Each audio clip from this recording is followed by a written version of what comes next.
Hi, this is Sarah Meisel with the Pig Site, and today we're here with Brian Burke. He is the president of John Stewart and Associates based in St. Louis. Thanks for being with us today, Brian. It's my pleasure. Thank you.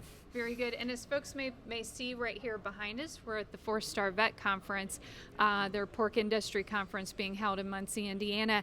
And Brian, you were one of our speakers today. Tell me a little bit about your message. My message was really twofold. I mean, we have an evolving kind of macro agricultural landscape. So we have production that's in the United States that is continuing to shift more domestically with its base of where its demand is centered. And we see this shift of global imports shifting more and more to South America. So really what I spoke to today first was the production shifts and how we're seeing land in Brazil expand and how we're seeing the potential for the next 10 to 15 years for that to continue, while at the same time that might sound like a headwind to the United States just as a competitor to our export markets. We're seeing still very robust demand for domestic needs and how that is shifting the landscape of value-added agricultural production in the United States. We're still using all of the corn and soybeans that we have. It's just to a greater degree in a value-added way, whether it be the meats, all categories, and or various biofuels and renewable diesels and things like that. That's really been shifting the landscape of what we use it for. I mean, we're going to have record yields this year for corn. We probably will have record yields for soybeans as well.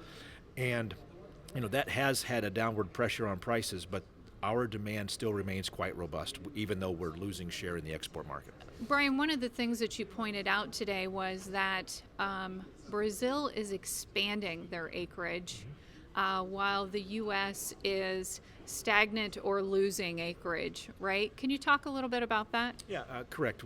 There is more land to be developed in Brazil, in the Cerrado regions of central Brazil.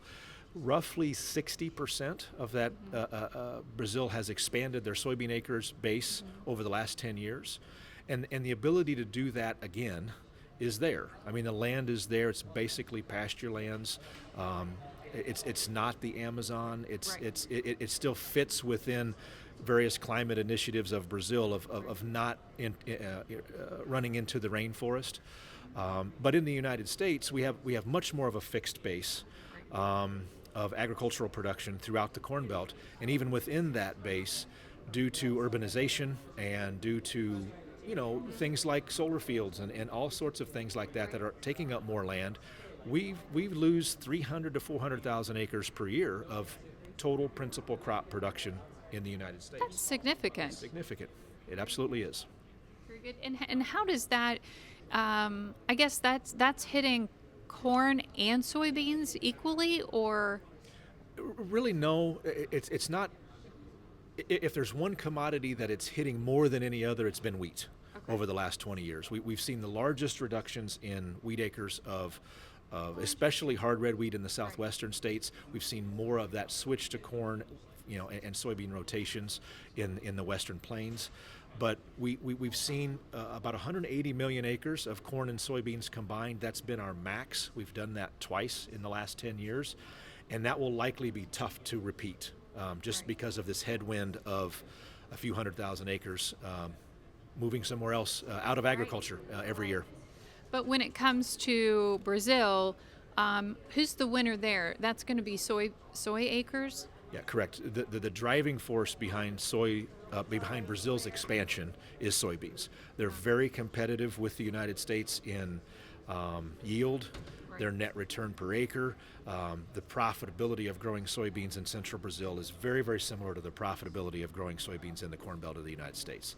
And the advantage that the Brazilian farmer has in that part of the country is that second crop of corn that can come behind it, called the safrinha crop, which ironically means small second crop, but it's actually the largest now. But it is a they don't produce corn as well as we do. Their yields are in many cases half of what it is here in the United States, but it's their second crop. It's very similar to us double cropping soybeans behind wheat. They double crop corn behind soybeans, with the driver of the profitability of that acre being soybeans. Okay. Very good. Now let's shift to your second message. I interrupted you there a little bit, but it was really there was a lot of interesting information on the front end of kind of how Brazil plays into what's happening in the United States. So, but let's talk about the second half of your message. The second part was really about a more recent evolution of our biofuels policy.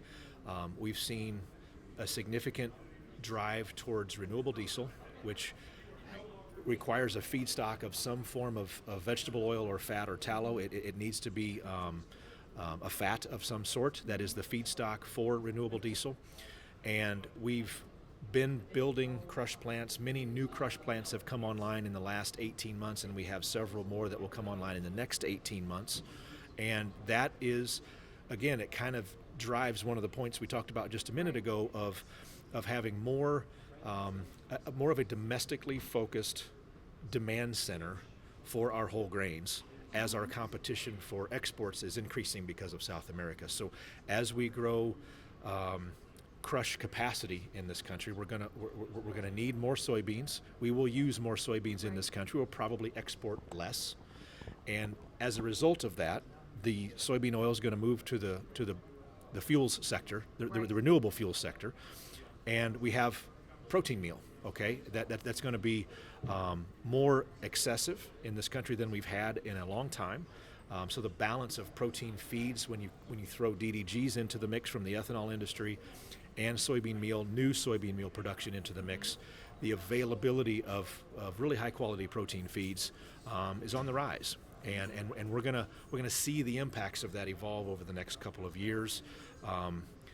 Argentina had a major drought last year, which did keep prices of soybean meal supported for 12 months as a result of that, because Argentina historically is the number one exporter of soybean meal to the world. We will likely be that number one exporter of soybean meal in the years to come as a result of this extra crush capacity. So all of those things line up well for pork producers, poultry producers, and livestock producers having that protein meal right here in this country in the supply that we're going to have.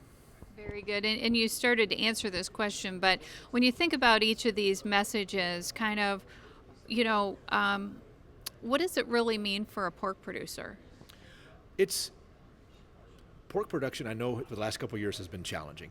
We understand the profitability or the lack thereof, and we understand various environmental challenges, and it's being talked about all throughout the conference. A lot of the challenges that the industry is facing.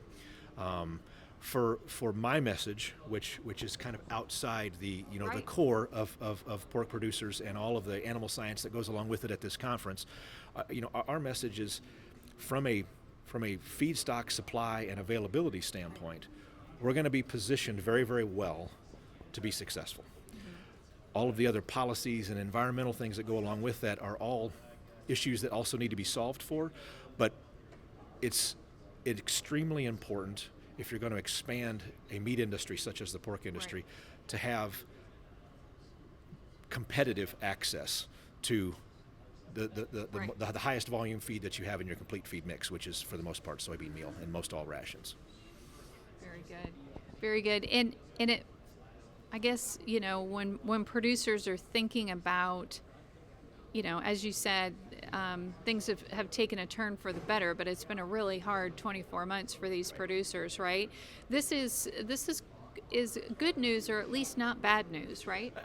I would frame it as good news, honestly. I mean, we've struggled to see soybean meal futures trade much below $300. We've had kind of that low mark here recently. I think we'll see more of that type of price pressure in the next 12 months because we're not going to have to supplement what Argentina wasn't able to produce last year with their drought that really cut their crop in half. So this extra soybean meal in this country wasn't really felt in the last 12 months because we had to export so much more. And so having an okay crop in Argentina followed with continued expansion in the United States, we're going to start to feel that weight on cash basis of meal, which I think as we get into new crop harvest and we get a little bit further down the fall, we're going to start to feel that a little bit more, and just general price pressure overall because of the global and macro kind of soybean heaviness. China drives a lot of price direction when it comes to the soybean complex, and they're not performing all that well from a GDP growth and economic growth factors. All those numbers are kind of down, and so we see, a heaviness to the soybean market, which from the pork producer standpoint is something that's been a long time coming. Yeah, very good. Well, thank you, Brian, so much for all the information today. I really appreciate it. I appreciate the opportunity to speak. Thank you very much. Thanks. This is Sarah Mikesell with the Pig Site.